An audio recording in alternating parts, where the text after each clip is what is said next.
In the gleaming citadel of Zoria, a world of technological marvels and enlightened beings, Zorax stood at the precipice of despair. He was a renowned scientist, a beacon of wisdom among his people, but today he was simply a father consumed by grief. His son, Yindu, had been the light of his life, a curious and compassionate soul who sought to understand the universe and its infinite wonders.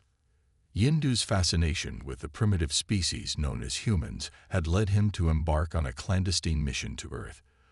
Despite the risks, he was determined to study these creatures up close, to unravel the mysteries of their behavior and culture. Zorax had reluctantly allowed his son to pursue this dangerous endeavor, knowing that his thirst for knowledge was unquenchable. Now, as Zorax stood before the holographic image of his son's lifeless body, he felt the weight of his decision crushing him. The news had arrived like a thunderbolt, shattering his world into a million pieces. Yindu had been killed by human soldiers, his peaceful mission mistaken for an act of aggression. The cruel irony was not lost on Zorax. His son, who sought only to understand, had been destroyed by the very species he wished to study. As the reality of his loss sank in, Zorax felt a maelstrom of emotions swirling within him. Grief, anger, and an all-consuming desire for vengeance battled for dominance in his heart. He had always been a creature of logic and reason, but now, those pillars of his existence seemed to crumble before the raw, primal fury that engulfed him. In the days that followed, Zorax retreated into his laboratory, poring over the data his son had collected during his ill-fated mission. He studied the humans with a newfound intensity, seeking to understand the barbaric impulses that had led to Yindu's demise.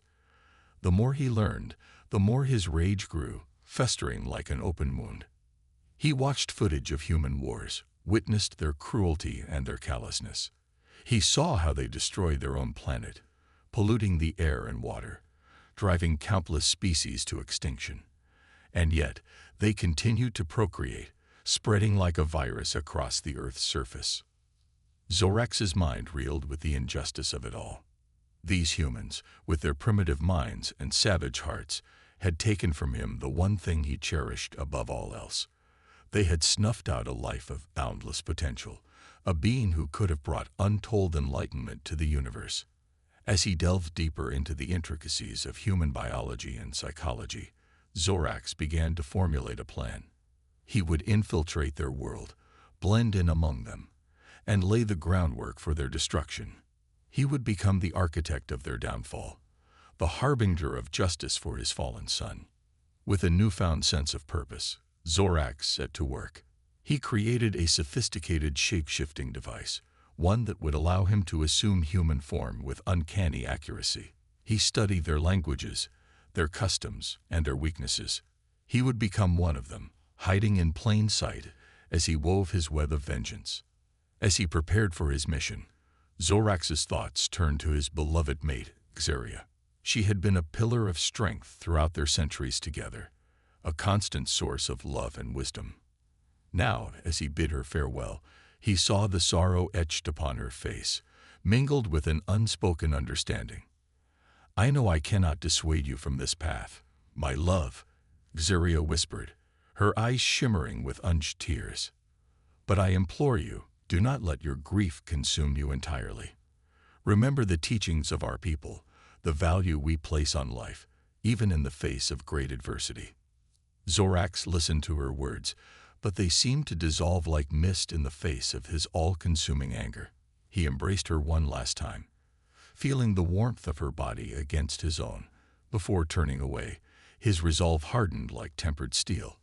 As he boarded his ship, a sleek and silent vessel that would carry him across the vast expanse of space, Zorax cast one final glance at the world he had called home for so long. The towering spires of Zoria glittered in the twilight, a testament to the achievements of his people. But now, that world seemed distant and foreign, a relic of a life that had been shattered beyond repair. With a heavy heart, Zorax engaged the ship's engines, feeling the thrum of power coursing through the vessel. As he hurtled towards Earth, his mind was consumed by thoughts of his fallen son and the vengeance he would unleash upon those who had taken him. And so, Zorax began his descent into the heart of darkness, a father's anguish leading him on a path of destruction and retribution. Little did he know that his actions would set in motion a chain of events that would forever alter the course of human history and test the very limits of his own humanity. Infiltration. As Zorax's ship descended through Earth's atmosphere, he marveled at the planet's vibrant beauty, a stark contrast to the darkness that had consumed his heart. The lush green forests and vast oceans stretched out before him, a testament to the resilience of life in the face of human destruction. With a deft touch, Zorax guided his vessel to a secluded landing site, hidden from the prying eyes of human technology. He stepped out onto the alien soil, feeling the cool breeze against his skin as he activated his shape-shifting device. In a matter of moments, his towering angular form melted away, replaced by the appearance of a human male in his prime. Zorax had chosen his disguise carefully, crafting an identity that would allow him to move seamlessly through human society. He had taken the name Zane Raven, a wealthy tech entrepreneur with a mysterious past. His human form was tall and lean, with chiseled features and piercing blue eyes that seemed to hold a hint of otherworldly intelligence. As he made his way towards the nearest city, Zorax couldn't help but marvel at the primitive nature of human transportation. Their vehicles belched noxious fumes into the air, and their roads were choked with traffic, a far cry from the sleek, efficient systems of his own world. Still, he adapted quickly, learning to navigate the chaos with a deft touch. Once in the city, Zorax began to put his plan into motion. Using his vast knowledge of human technology, he quickly established himself as a rising star in the tech industry. His innovations were years ahead of anything Earth had seen, and his company, Raven Industries, soon became a household name.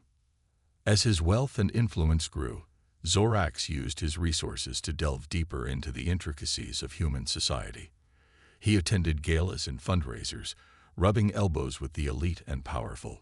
He listened to their conversations, studying their motivations and weaknesses, all the while plotting his next move. In the boardroom, Zorax was a force to be reckoned with. His keen intellect and natural charisma allowed him to outmaneuver his competitors with ease. He formed strategic partnerships and made bold acquisitions, all the while keeping his true intentions hidden behind a mask of entrepreneurial zeal. Behind closed doors, however, Zorax was hard at work on his true mission. He had assembled a team of loyal employees, each one carefully chosen for their skills and discretion. They believed they were working on cutting-edge technologies that would revolutionize the world, never suspecting the true nature of their boss. In secret, Zorax and his team began to develop a series of sophisticated computer viruses and nanotech weapons, designed to infiltrate and destroy the very foundations of human civilization. They worked tirelessly, fueled by Zorax's unquenchable thirst for vengeance. As the months turned into years, Zorax's influence continued to grow. He became a fixture in the media, hailed as a visionary and a philanthropist. Little did the world know that beneath his charming exterior lurked a being consumed by rage and hatred. Despite his success, Zorax never forgot the reason he had come to Earth. Every night, as he lay in his opulent penthouse, his thoughts turned to Yindu and the life that had been so cruelly taken from him. He would stare at the holographic image of his son, feeling the ache in his heart grow with each passing day. As he neared the final stages of his plan, Zorax began to experience moments of doubt. He had lived among humans for so long, had seen glimpses of their capacity for kindness and compassion. Part of him wondered if he had been too quick to judge them, if perhaps there was more to their species than he had initially believed. But then he would remember the image of his son's lifeless body, and the doubts would vanish like smoke in the wind. He had come too far to turn back now, had sacrificed too much to let his resolve waver. And so, Zorax pressed on, his heart hardened by the weight of his grief. He knew that the time was fast approaching, when he would unleash his vengeance upon the world, when he would watch as human civilization crumble to dust. Little did he know that even as he plotted the downfall of humanity, forces were aligning against him. There were those who had begun to suspect that Zane Raven was not all he seemed, who had caught glimpses of the darkness that lurked behind his charismatic facade. As Zorax stood on the brink of his ultimate triumph, he could not have foreseen the challenges that lay ahead, or the choices he would be forced to make. For in the end, his quest for vengeance would test not only the limits of his technology, but the very fabric of his own soul. Unleashing chaos. The day had finally arrived, the moment Zorax had been planning for years. In the early hours of the morning, as the world slept, he set his plan into motion. With a few keystrokes, he unleashed a series of devastating cyber attacks, targeting the critical infrastructure of countries across the globe. Power grids flickered and died, plunging entire cities into darkness. Communication networks crumbled, leaving billions isolated and afraid. Financial systems collapsed as banks and stock markets were reduced to digital rubble. In a matter of hours, the pillars of human civilization had begun to crumble, and panic spread like wildfire. Zorax watched the chaos unfold from his command center, his eyes fixed on the screens that displayed the fruits of his labor. He saw the fear etched on the faces of the humans as they scrambled to make sense of the catastrophe that had befallen them. He heard their cries of desperation, their pleas for help that would go unanswered. As the days turned into weeks, the situation on Earth grew increasingly dire. Without power and communication, supply chains broke down, and food and water became scarce. Riots erupted in the streets as desperate people fought for survival. Governments collapsed, unable to maintain order in the face of such overwhelming chaos. Zorax had anticipated this, had planned for the breakdown of society. He had stockpiled resources and established secret bases across the planet, each one a fortress from which he could continue to orchestrate the downfall of humanity. Yet even as he reveled in the destruction he had wrought, Zorax couldn't shake the feeling of unease that had begun to take root in his mind. He had lived among humans for so long, had seen the beauty and resilience of their spirit. Part of him wondered if he had gone too far, if his quest for vengeance had blinded him to the true nature of the species he sought to destroy. These doubts only grew as he watched the humans struggle to adapt to their new reality. In the midst of the chaos, he saw acts of incredible bravery and selflessness. He watched as communities banded together, sharing what little they had and working tirelessly to rebuild what had been lost.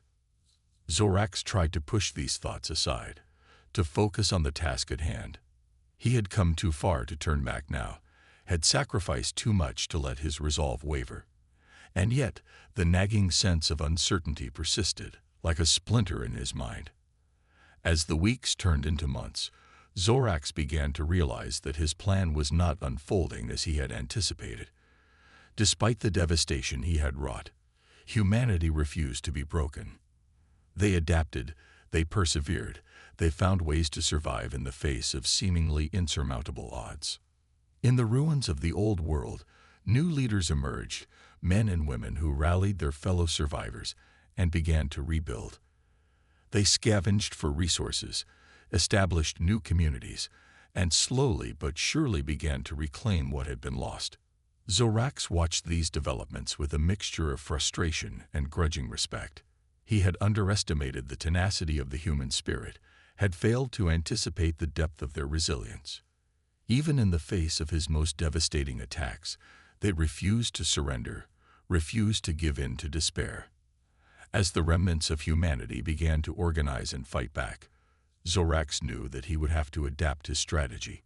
He had hoped to crush their will swiftly and completely, but now he realized that he was in for a longer, more difficult fight. He began to unleash new horrors upon the survivors, using his advanced technology to create monstrous creatures and deadly plagues. He targeted their fledgling communities, seeking to snuff out the sparks of hope before they could grow into flames. Yet even as he ratcheted up the intensity of his attacks, Zorax couldn't shake the feeling that he was fighting a losing battle. The more he tried to destroy the humans, the stronger their resolve seemed to grow. They met his every assault with fierce determination, refusing to be cowed by his power. In the midst of this escalating conflict, whispers began to spread among the survivors. They spoke of a man named Zane Raven, a shadowy figure who seemed to be pulling the strings behind the catastrophe that had befallen them. Some claimed that he was a genius gone mad, a brilliant technologist who had turned his skills towards destruction. Others believed that he was something more, a being from another world who had come to Earth with a terrible purpose. As these rumors grew, a small group of survivors began to investigate, determined to uncover the truth behind Zane Raven and the chaos he had unleashed. They were a diverse group, drawn from all walks of life, but united by their determination to save what remained of their world. Among them was Mara, a brilliant young hacker who had survived the collapse of civilization through her wits and resourcefulness. She had lost everything in the catastrophe: her family, her home, her way of life. But she refused to give in to despair. Instead, she channeled her grief into a fierce determination to fight back against the forces that had destroyed her world. As Mara and her allies began to dig deeper into the mystery of Zane Raven, they uncovered a web of secrets and lies that threatened to unravel everything they thought they knew. They discovered hidden bases and advanced technologies that defied explanation, clues that hinted at a truth more terrifying than they could have ever imagined. And at the center of it all was Zorax, the alien scientist who had come to Earth seeking vengeance for his fallen son. As Mara and her team drew closer to the truth, they knew that they were racing against time. They had to find a way to stop Zorax before he could complete his plan, before he could destroy what little remained of human civilization. Yet even as they pursued their enemy with relentless determination, Mara and her allies couldn't help but feel a sense of sympathy for the grieving father who had lost his way. They had all experienced loss and heartbreak in the wake of the catastrophe, had all struggled to find meaning and purpose in a world turned upside down. As the final confrontation loomed on the horizon, Mara knew that the fate of humanity hung in the balance. She and her team would have to risk everything to stop Zorax, to convince him to abandon his quest for vengeance before it was too late. And so the stage was set for a battle that would determine the future of two worlds, a clash of wills between a father consumed by grief and a species fighting for its very survival. The outcome was uncertain, but one thing was clear: the universe would never be the same again. The Resistance. In the heart of the ruined city, Mara and her team had established a hidden base of operations, a secret sanctuary from which they could plan their next move. They had scavenged what technology they could from the remnants of the old world, repurposing it for their own needs. At the center of their base was a makeshift command center, a tangle of wires and screens that glowed with a soft, eerie light. It was here that Mara spent countless hours, poring over the data they had collected, searching for any clue that might lead them to Zorax. She was joined by a small but dedicated group of survivors, each one bringing their own unique skills and experiences to the fight. There was Jack, a former Special Forces operative who had lost his family in the chaos. His tactical expertise and combat prowess made him a valuable asset to the team. Then there was Lena, a brilliant scientist who had once worked for Raven Industries. She had been one of the few to suspect that something was amiss with Zane Raven, but her warnings had gone unheeded. Now, she used her knowledge of his technology to aid the Resistance in their fight. Rounding out the team were the twins, Max and Zoe, a pair of street-smart hackers who had grown up in the shadow of the tech giants. They had always been outsiders, distrustful of authority and the status quo. In the wake of the catastrophe, they had found purpose in the Resistance, using their skills to infiltrate Zorax's networks and gather critical intelligence. Together, this unlikely band of survivors formed the core of the Resistance, a group of individuals united by their determination to save what remained of their world. They knew that they were up against an enemy of unimaginable power, but they refused to back down, refused to surrender to despair. As they worked tirelessly to unravel the secrets of Zane Raven and his true nature, Mara and her team began to piece together a picture of their enemy. They discovered that he was no mere man, but an alien being of immense intelligence and technological prowess. They learned of his tragic past, of the son he had lost, and the vengeance that drove him. But even as they gained a greater understanding of their enemy, the Resistance knew that knowledge alone would not be enough to stop him. They needed to find a way to strike at the heart of his operations, to cut off the head of the snake before it could strike again. Their opportunity came when they intercepted a communication between Zorax and one of his hidden bases. The message contained coordinates to a remote location, a place that Zorax referred to as his sanctuary. Mara and her team knew that this was their chance, perhaps their only chance, to confront their enemy directly. They gathered their resources and set out on a perilous journey, braving the dangers of the ruined world as they made their way towards Zorax's stronghold. As they drew closer to their destination, the Resistance began to encounter increasingly dangerous obstacles. They were attacked by the monstrous creatures that Zorax had unleashed upon the world, forced to fight for their lives against nightmarish beasts that defied description. They also clashed with the remnants of Zorax's human followers, individuals who had been swayed by his charisma and his promises of a better world. These battles were all the more bitter for the knowledge that their enemies were once their fellow survivors, people who had been twisted by desperation and fear. Despite the odds stacked against them, Mara and her team pressed on, driven by their unshakable determination to see their mission through to the end. They knew that the fate of humanity rested on their shoulders, that failure was not an option. As they finally reached the entrance to Zorax's sanctuary, they steeled themselves for the final confrontation. They knew that their enemy would be waiting for them, that he would not go down without a fight. But even as they prepared to face their greatest challenge yet, Mara and her team couldn't help but feel a sense of hope. They had come so far, had overcome so much adversity to reach this point. They knew that whatever happened next, they would face it together, united by their common cause. And so, with a final rallying cry, the Resistance stormed the gates of Zorax's stronghold, ready to face their enemy head-on. They were greeted by a scene of unimaginable destruction, a twisted landscape of shattered metal and pulsing energy. At the center of it all stood Zorax, his human disguise cast aside to reveal his true form. He was a being of terrible beauty, his body a fusion of organic and mechanical components. His eyes blazed with an otherworldly light, filled with the pain and rage of a father who had lost everything. For a moment, the two sides simply stared at each other, the weight of their shared history hanging heavy in the air. Then, with a roar of defiance, Zorax unleashed his full power upon the Resistance, determined to crush them once and for all. The battle that followed was unlike anything Mara and her team had ever experienced. They were assaulted by waves of energy and matter, forced to dodge and weave as Zorax threw everything he had at them. But even in the face of such overwhelming power, the Resistance refused to back down. They fought with everything they had, using every scrap of knowledge and skill they had accumulated to hold their own against their enemy. Through it all, Mara could sense a change coming over Zorax. His attacks grew more erratic, his movements more desperate. It was as if the weight of his grief and anger was finally taking its toll, threatening to consume him entirely. In that moment, Mara saw an opportunity.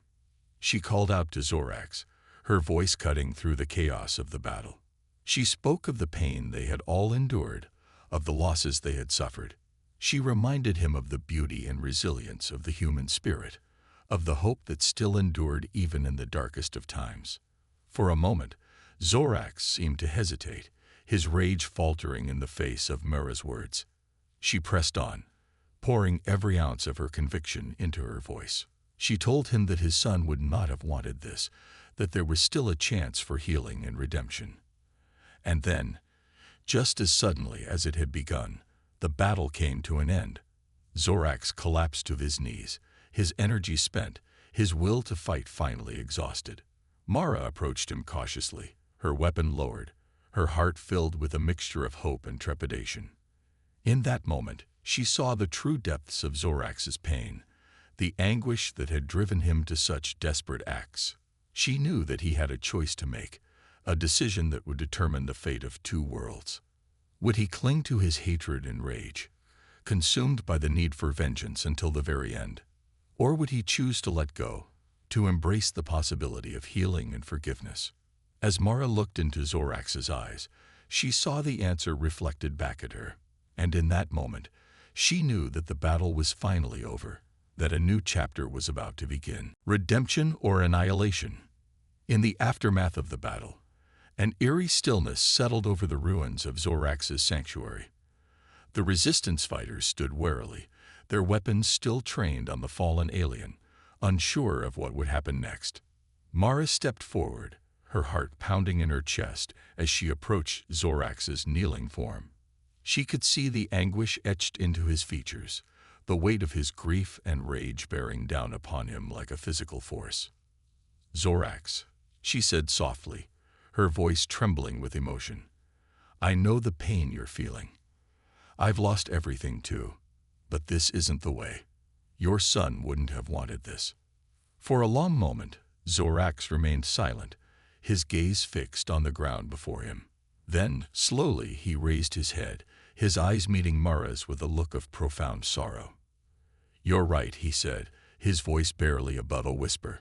"I've been so consumed by my own pain that I lost sight of everything else. I've become the very thing I sought to destroy." Mara felt a surge of hope at his words, a flicker of light in the darkness that had engulfed them all. She reached out her hand, offering Zorax a lifeline, a chance at redemption. But even as her fingers brushed against his, a sudden movement caught her eye. One of Zorax's human followers, a man driven mad by the chaos and destruction, had emerged from the shadows, a weapon clutched in his trembling hands.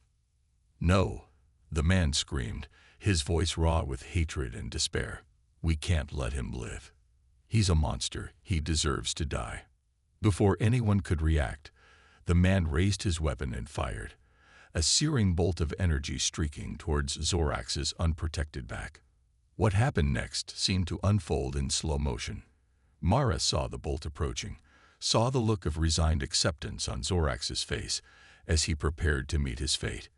But in that moment, something inside her snapped, a fierce, protective instinct that she hadn't even known she possessed. Without thinking, she threw herself in front of Zorax, shielding him with her own body. The bolt struck her square in the chest, a searing agony that ripped through her like a white-hot knife. As she collapsed to the ground, her vision swimming with pain and darkness, Mara heard the sounds of chaos erupting around her. She heard the resistance fighters crying out in anger and disbelief, heard the sickening thud of bodies hitting the ground. But above it all, she heard Zorax's voice, a desperate, anguished cry that seemed to pierce the very fabric of reality itself. "No," he screamed, his voice raw with grief and rage. "Not again. I won't let it happen again." With a surge of energy that defied comprehension, Zorax rose to his feet, his body shimmering with an otherworldly light. He raised his hands, and suddenly the air was filled with a searing, blinding radiance, a force that seemed to emanate from the very depths of his being. The radiance washed over Mara's fallen form, enveloping her in a cocoon of healing energy. She felt the pain receding, felt the wounds that had threatened to claim her life knitting back together. As she rose shakily to her feet, Mara saw that the battle was over. The remaining human fighters lay unconscious on the ground, their weapons scattered uselessly at their sides. Only the resistance members remained standing, their faces etched with awe and disbelief. Zorax turned to face them, his eyes filled with a profound sadness and regret. "I'm sorry," he said, his voice heavy with emotion. "I've been so blinded by my own pain that I couldn't see the truth. The cycle of violence and vengeance can only lead to more suffering, more loss. It has to end." Mara stepped forward, her hand reaching out to clasp Zorax's own. "It will," she said, her voice filled with a newfound strength and determination. "We'll make sure of it, together." And so, in the ruins of a shattered world, an unlikely alliance was forged. Zorax and the resistance fighters worked tirelessly to undo the damage that had been done, to rebuild what had been lost. It was a long and difficult road, fraught with challenges and setbacks at every turn. But slowly, steadily, progress was made. Cities were rebuilt, communities were restored, and the wounds of the past began to heal. Through it all, Zorax was a constant presence, his vast knowledge and technological prowess invaluable in the efforts to create a better future. But more than that, he became a symbol of hope, a living embodiment of the idea that even the deepest scars could be healed, that even the most broken souls could find redemption. Years passed, and the world began to thrive once more. The alliance between humans and Zorians flourished, a shining example of what could be achieved when two cultures worked together in harmony. And at the center of it all were Mara and Zorax, the unlikely pair who had started it all. They had been through so much together, had faced the darkest depths of despair, and emerged stronger for it. As they stood side by side, gazing out over the vibrant, thriving world they had helped to create, Mara couldn't help but reflect on the strange twists of fate that had brought them to this moment. "Do you ever wonder what would have happened if we hadn't found each other?" she asked, her voice soft and pensive. "If you had succeeded in your plan, or if I hadn't been able to reach you in that final battle?" Zorax was silent for a long moment, his gaze distant and thoughtful. "I do," he said at last, his voice heavy with emotion. "But I also know that dwelling on the past can only lead to more pain. What matters is the present, and the future we're building together." Mara nodded, a small smile playing across her lips. "You're right," she said, her hand reaching out to take his. "We've been given a second chance, a chance to make things right, and we won't waste it." And so, hand in hand, Mara and Zorax walked forward into the bright, uncertain future, ready to face whatever challenges lay ahead. They had each other, and they had the strength and resilience of the human spirit. And in the end, that was all they needed. As the years turned into decades, the story of Zorax and Mara passed into legend, a tale of redemption and hope that inspired generations to come. And though the scars of the past could never be fully erased, they served as a reminder of the incredible power of forgiveness and the unbreakable bonds that could be forged in the face of even the greatest adversity. For in the end, it was not the vast technological marvels or the incredible feats of heroism that had saved the world. It was the simple, enduring power of empathy, the ability to see beyond the surface and find the common threads that bound all beings together. And as long as that power endured, as long as there were those willing to stand up for what was right and fight for a better tomorrow, there would always be hope. Hope for a world where the mistakes of the past could be learned from, where the wounds of the present could be healed, and where the promise of the future could be fulfilled. It was a hope that burned bright in the hearts of all who heard the story of Zorax and Mara, a hope that would endure long after they were gone. And in that hope, in that unquenchable spirit of resilience and determination, lay the true strength of the human race, and the key to its ultimate salvation.